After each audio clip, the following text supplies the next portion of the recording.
just had this intense pain.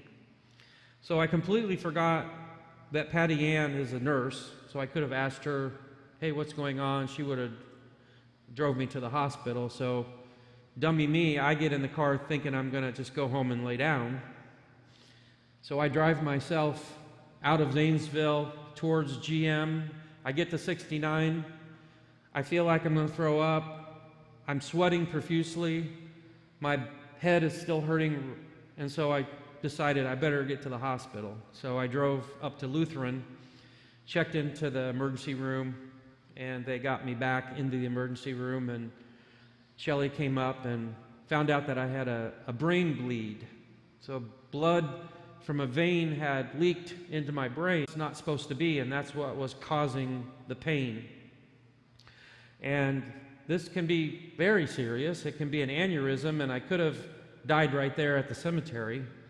But fortunately for me, it was a very small vein and released a small amount of blood, but it was still very painful. And I went into ICU.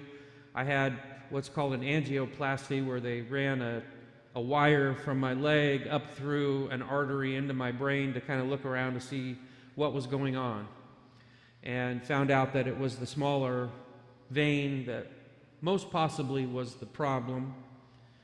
And so that was really good news. I still had function of everything, but I was in the intensive care unit for 6 days. And finally got out of the hospital after 2 weeks, and I was on restrictions for 4 weeks. So that's been kind of our summer. Lightning has been striking us in various ways.